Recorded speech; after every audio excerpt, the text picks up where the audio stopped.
Trong video này, sàn kế toán sẽ hướng dẫn bạn bảng cân đối kế toán bằng tiếng Anh. Mời các bạn cùng đón xem. Đầu tiên, Tax code. Tax code. mã số thuế. Form. Form. Mẫu bảng cân đối kế toán. According to circular. According to circular. Theo thông tư. Balance sheet. Balance sheet. Bảng cân đối kế toán. At. Thời gian. Currency. Currency. Đơn vị tiền tệ. Trong bảng có các mục. Article. Article. Tài sản. Code. Code. Mã số. Interpretation. Interpretation. Thuyết minh. Closing balance. Closing balance. Số dư cuối năm. Opening balance. Opening balance. Số dư đầu năm. Đi đến phần A. Short-term assets. Short-term assets. Tài sản ngắn hạn. Cash and cash exchangeable. Cash and cash exchangeable. Tiền và các khoản tương đương tiền. Cash. Cash. Tiền. Cash exchangeable. Cash exchangeable. Các khoản tương đương tiền. Short-term financial investments. Short-term financial investments. Đầu tư tài chính ngắn hạn. Trading securities. Trading securities. Chứng khoán kinh doanh. Provision for loss due to the decrease in prices of trading securities. Provision for loss due to the decrease in prices of trading securities. Dự phòng giảm giá chứng khoán kinh doanh. Held to maturity investments. Held to maturity investments. Đầu tư nắm giữ đến ngày đáo hạn. Short-term receivables. Short-term receivables. Các khoản phải thu ngắn hạn. Short-term receivables from customers. Short-term receivables from customers. Phải thu ngắn hạn của khách hàng. Prepayment to suppliers. Prepayment to suppliers. Trả trước cho người bán ngắn hạn. Short-term internal receivables. Short-term internal receivables. Phải thu nội bộ ngắn hạn. Receivables by the scheduled progress of construction contracts. Receivables by the scheduled progress of construction contracts. Phải thu theo tiến độ kế hoạch hợp đồng xây dựng. Receivables short-term loans. Receivables short-term loans. Phải thu về cho vay ngắn hạn. Other receivable. Other receivable. Phải thu ngắn hạn khác. Provision for bad short-term receivables. Provision for bad short-term receivables. Dự phòng phải thu ngắn hạn khó đòi. Insufficient assets. Insufficient assets. Tài sản thiếu chờ xử lý. Inventories. Inventories. Hàng tồn kho. Inventory. Inventory. Hàng tồn kho. Provision for decline in inventory. Provision for decline in inventory. Dự phòng giảm giá hàng tồn kho. Short-term prepaid expenses. Short-term prepaid expenses. Chi phí trả trước ngắn hạn. Input VAT. Input VAT. Thuế giá trị gia tăng được khấu trừ. Taxes and receivables from state budget. Taxes and receivables from state budget. Thuế và các khoản khác phải thu nhà nước. Repurchase government bonds transactions. Repurchase government bonds transactions. Giao dịch mua bán lại trái phiếu chính phủ. Others current assets. Others current assets. Tài sản ngắn hạn khác. Long-term assets. Long-term assets. Tài sản dài hạn. Long-term receivables. Long-term receivables. Các khoản phải thu dài hạn. Long-term receivables from customers. Long-term receivables from customers. Phải thu dài hạn của khách hàng. Payables to seller. Long-term. Payables to seller. Long-term. Trả trước cho người bán dài hạn. Capital of units directly under. Capital of units directly under. Vốn kinh doanh ở đơn vị trực thuộc. Long-term internal receivables. Long-term internal receivables. Phải thu nội bộ dài hạn. Long-term loan receivable. Long-term loan receivable. Phải thu về cho vay dài hạn. Long-term others receivable.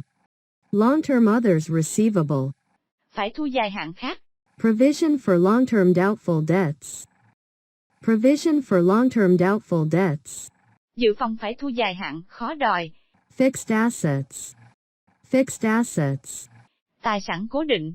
Tangible fixed assets. Tangible fixed assets. Tài sản cố định hữu hình. Financial lease assets.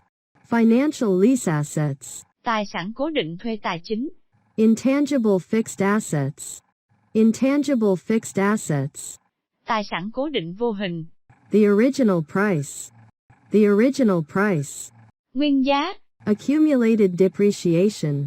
Accumulated depreciation. Giá trị hao mòn lũy kế. Invested real estate. Invested real estate. Bất động sản đầu tư. The original price. The original price. Nguyên giá. Accumulated depreciation. Accumulated depreciation. Giá trị hao mòn lũy kế. Long-term financial investments. Long-term financial investments. Tài sản dở dang dài hạn. Production in progress. Long-term. Production in progress. Long-term. Chi phí sản xuất, kinh doanh dở dang dài hạn. Capital construction in progress. Capital construction in progress. Chi phí xây dựng cơ bản dở dang. Long-term financial investments. Long-term financial investments. Đầu tư tài chính dài hạn. Subsidiary company investments. Subsidiary company investments. Đầu tư vào công ty con. Investments in associates, joint ventures. Investments in associates, joint ventures. Đầu tư vào công ty liên doanh, liên kết. Investments in other companies. Investments in other companies. Đầu tư góp vốn vào đơn vị khác. Provision for long-term investments devaluation. Provision for long-term investments devaluation. Dự phòng đầu tư tài chính dài hạn. Held to maturity investments. Held to maturity investments. Đầu tư nắm giữ đến ngày đáo hạn. Other long-term assets. Other long-term assets. Tài sản dài hạn khác. Long-term prepaid expenses. Long-term prepaid expenses. Chi phí trả trước dài hạn. Deferred income tax assets. Deferred income tax assets. Tài sản thuế thu nhập hoãn lại. Long-term equipment and spare parts. Long-term equipment and spare parts. Thiết bị, vật tư, phụ tùng thay thế dài hạn. Other investments, long-term. Other investments, long-term. Tài sản dài hạn khác. Total assets. Total assets. Tổng cộng tài sản. Liabilities. Liabilities. Nợ phải trả. Current liabilities. Current liabilities. Nợ ngắn hạn. Payables to seller, short term. Payables to seller, short term. Phải trả người bán ngắn hạn. Short-term advances received from the customers. Short-term advances received from the customers. Người mua trả tiền trước ngắn hạn. Taxes and obligations to state budget. Taxes and obligations to state budget. Thuế và các khoản phải nộp nhà nước. Payables to employees. Payables to employees. Phải trả người lao động. Others expense, short term. Others expense, short term. Chi phí phải trả ngắn hạn. Short-term intercompany payables. Short-term intercompany payables. Phải trả nội bộ ngắn hạn. Payables by scheduled progress of construction contracts. Payables by scheduled progress of construction contracts. Phải trả theo tiến độ kế hoạch hợp đồng xây dựng. Short-term unrealized revenue. Short-term unrealized revenue. Doanh thu chưa thực hiện ngắn hạn.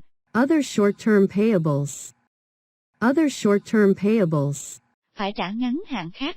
Short-term borrowings and financial leases.